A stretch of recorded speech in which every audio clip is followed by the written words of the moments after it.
So everybody's saying that Annabelle escaped, so what does this mean?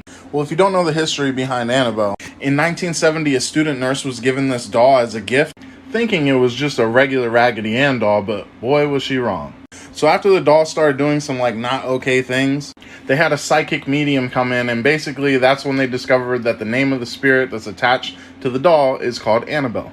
So like any normal person, she was like, yeah, I don't want this doll anymore. So of course the Warrens came in, took the doll off their hands, but then said that it was possessed by a demon. So they had this box blessed, and then they stuffed her in there, and she's been there ever since. But don't let the cute face trick you. According to the Warrens, Annabelle's mission is to possess a human. And if that ain't enough, a guy came to the Haunted Museum and was banging on the glass and taunting Annabelle. You guessed it, he ended up dying in a motorcycle accident right after he left. But no need to fear yet. Annabelle's alive. Well, I shouldn't say alive. Annabelle's here. She never left the museum. Part 2 about my haunted mirror. So before I get into the story, you need to know that I have a little sister who at the time of this happening was 5 years old. Now she's 6. And she does not speak any English. We only speak Russian at home. So one day I was doing some digital art on my laptop, and I was drawing a really creepy picture of a really creepy lady because I was in a spooky mood. My sister runs into my room and asks me what I'm doing. I tell her I'm drawing, and she asks to see. I tell her no because it's too scary and you're too little. She rips out the computer out of my hand and looks at it anyways. After that, she looks at me and says, that's not scary at all. So I'm like, really? And she says, yeah, it looks just like the girl in the mirror. So I'm like, okay, she's a kid. She has a crazy imagination. This can't be real. So I'm like, okay, tell me more. She's like, yeah, this girl was talking to me. So I'm like, oh, okay, she's making it up. I'm like, okay, what was she saying? She looks at me dead in the eye and says, I don't know. She spoke English. I never finished the drawing, but that's what I had at the time. Here are some of the creepy things that we have found in the box, like dolls, there's old photographs and papers that date back to 1901 and even in the 1800s.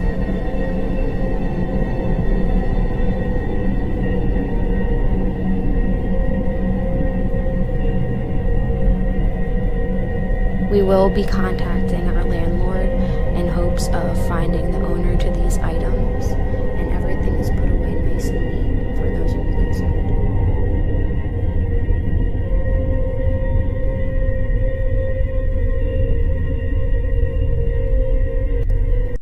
The picture behind me might look like a normal photo, but it's actually one of the most sinister, real-life haunted photos in history. Taken by a professional photographer in 1972 as guests arrived for a wedding, everything in this picture looks happy and normal. But if you take a closer look at the man standing in black, you'll see something odd. You can actually see somebody in white crouching behind the man. All 4 of the people in the picture said that there was no one behind them when it was taken.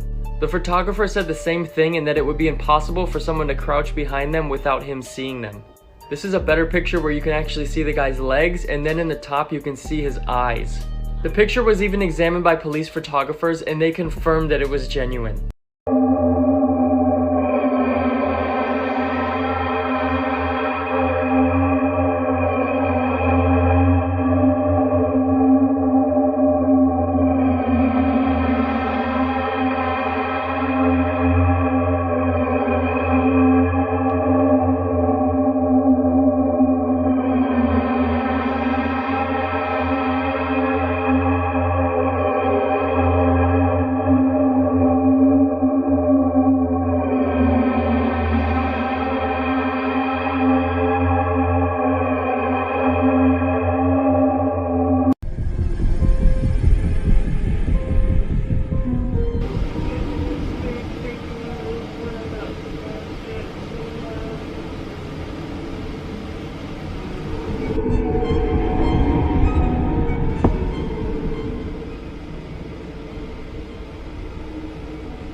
Dude, it's going off.